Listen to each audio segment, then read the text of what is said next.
Hello students, welcome to maths class. Students, as you all know कि we have successfully completed chapter 1 up to exercise 3. So let's revise all the 3 exercise one by one.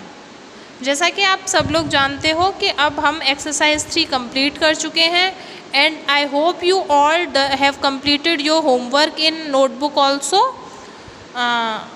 मैं ये भी आशा करती हूँ कि आप लोगों ने अपना वर्क अपनी नोटबुक में कंप्लीट कर लिया होगा। तो आज की ये वीडियो एक रिवीजन होगा, ठीक है, जिसमें हम एक्सरसाइज 1, 2 एंड 3 को वन बाय वन रिवाइज करेंगे। देखेंगे कि हमने कैसे क्वेश्चन सॉल्व किए थे, क्या क्या पॉइंट्स ध्यान में रखे थे, कौन सी टेबल जैसे Indian place value table and international place value table कैसे लर्न करी थी। तो ये सब हम इस वीडियो में डिस्कस करने वाले हैं। Okay students, so let's start.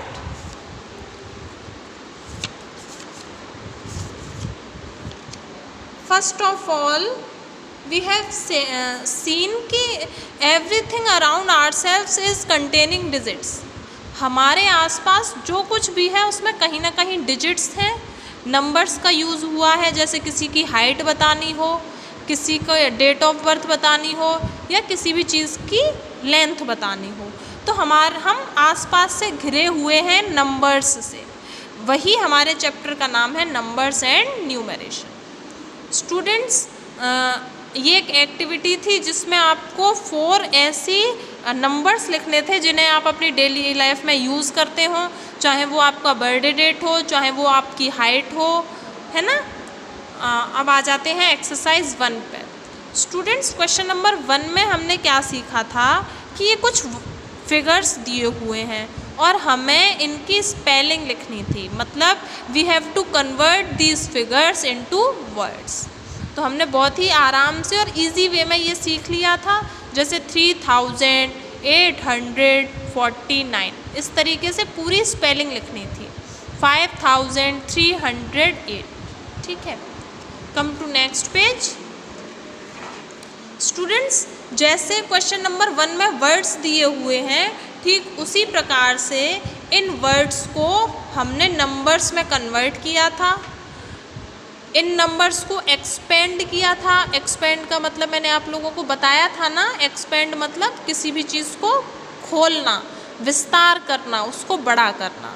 इस तरीके से जैसे ये नंबर्स एक्सपेंड है ना, इस तरीके से हमें इन्हें एक्सपेंड करना था और क्वेश्चन नंबर 4 में इनकी शॉर्ट फॉर्म लिखनी थी, ठीक है।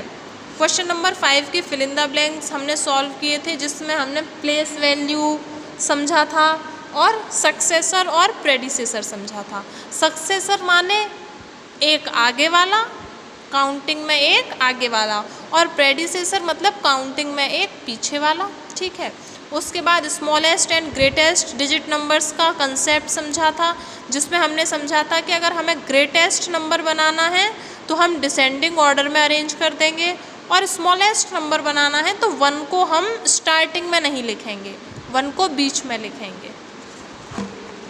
उसके बाद we have studied about the ascending and descending order, in which we learn कि how to arrange the numbers in ascending. Ascending means smaller and greatest, and descending means greatest, greater, smaller, smallest, ठीक है। इस तरीके से हमने इनको समझा था। उसके बाद क्वेश्चन नंबर 9 में कंपेयर करना सीखा था और ये साइन का यूज़ करना सीखा था कि जिस साइड बड़ा होता है उस साइड ड्यूअल फेसेस होते हैं, जिस साइड छोटा होता है उस साइड सिंगल फेस होता है, और जब दोनों नंबर्स इक्वल होते हैं तो वील यूज़ दिस साइन, ठीक है students. Now come to exercise 2।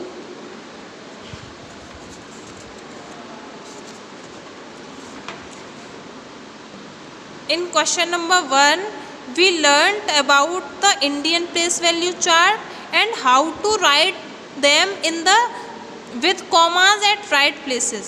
हमने ये समझा था कि इंडियन प्लेस वैल्यू के अकॉर्डिंग कॉमा कैसे लगाया जाता है और इंटरनेशनल प्लेस वैल्यू के अकॉर्डिंग कॉमा कैसे लगाया जाता है।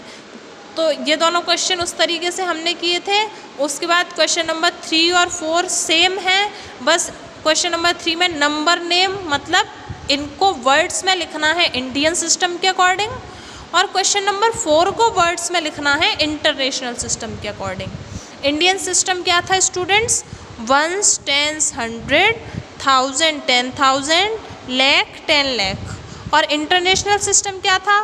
Once, tens, 100, 1000, 10,000, 100,000, million, 10 million, 100 million. ठीक है। क्वेश्चन नंबर 5 में हमने इनको डिजिट्स में लिखा था, इन वर्ड्स को डिजिट्स में कन्वर्ट किया था और कॉमा लगाया था। और क्वेश्चन नंबर 6 में भी हमने ग्रेटेस्ट, स्मॉलेस्ट 7 डिजिट नंबर लिखा था, फिर उन्हें फिगर्स और वर्ड्स दोनों में कन्वर्ट किया था by using Indian as well as international number system. So by this way we have completed exercise 2. Now come to exercise 3.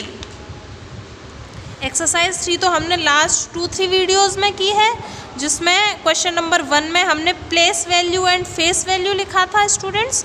Face value में मैंने आप लोगों को समझाया था ना कि जिस भी डिजिट की हम फेस वैल्यू निकाल रहे हैं वही सेम होगी।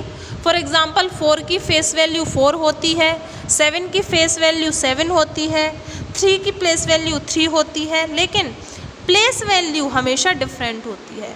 Place value is considered according to the place on which the number is putting.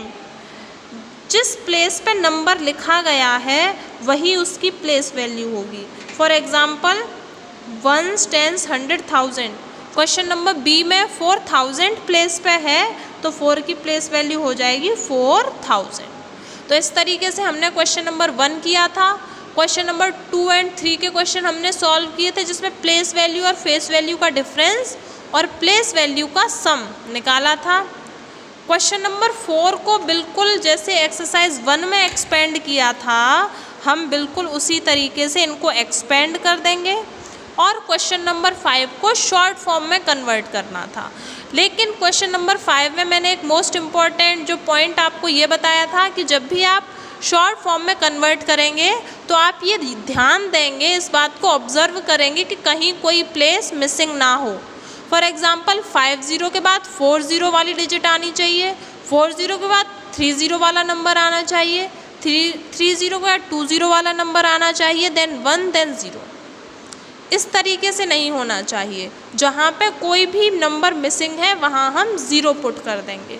तो इस तरीके से स्टूडेंट्स हमने एक्सरसाइज 3 कंप्लीट कर ली है। अब आप लोगों का होमवर्क ये है कि आप अपनी नोटबुक में क्वेश्चन नंबर 5 ऑफ एक्सरसाइज 3 ये सारे क्वेश्चंस नीटली फेयरली अपनी बुक्स में करेंगे और नोटबुक में करेंगे।